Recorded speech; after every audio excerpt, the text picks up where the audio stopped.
بسم اللہ الرحمن الرحیم قال اللہ تعالی فی القرآن المجید والفرقان الحمید الا الذین تابوا واصلحوا وبینوا فاولئک اتوب علیہم وانا التواب الرحیم۔ صدق اللہ العظیم۔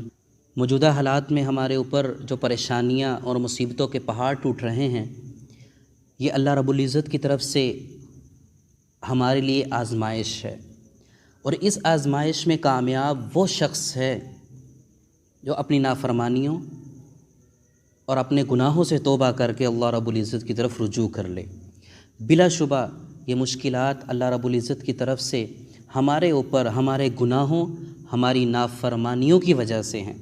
جو اللہ رب العزت کی اس آفت سے، ان مصائب سے نصیحت نہ پکڑے گا، اور آج بھی ہماری حالت یہ ہے کہ ہم اللہ رب العزت کی نافرمانیوں میں ویسے کے ویسے ڈوبے ہوئے ہیں۔ آج بھی بے ایمانیاں عروج پر ہیں، آج بھی لوگ خیانت کر رہے ہیں، آج بھی لوگ لڑائی جھگڑوں میں اور مختلف طرح کے گناہوں کے اندر ڈوبے ہوئے ہیں، اور اللہ رب العزت کی نافرمانی کرتے کرتے دور جاتے جا رہے ہیں۔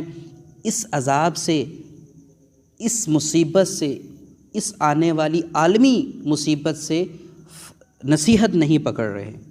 اللہ رب العزت نے قرآن کریم میں ارشاد فرمایا کہ الا الذین تابوا واصلحوا وبینوا، تم سے گناہ ہو گئے، تمہارے گناہ جتنے بھی ہوں، اللہ رب العزت کہتا ہے کہ تابوا واصلحوا وبینوا، جنہوں نے توبہ کی اور اصلاح کر لی اپنی، وبینوا اور ظاہر کر دیا، فاولئک اتوب علیہم، اللہ رب العزت انہی لوگوں کی توبہ قبول کرتا ہے۔ فاولئک، یہی وہ لوگ ہیں کہ اتوب علیہم، میں ان کی توبہ کو قبول کرتا ہوں، وانا التواب الرحیم، اور میں بڑا توبہ قبول کرنے والا، نہایت رحم والا ہوں۔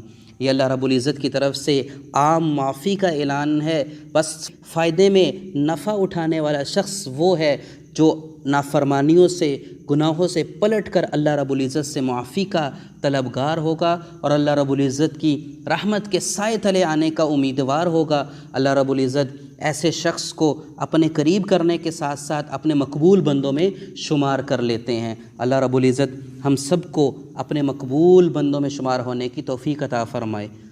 وآخر دعوانا ان الحمد للہ رب العالمین۔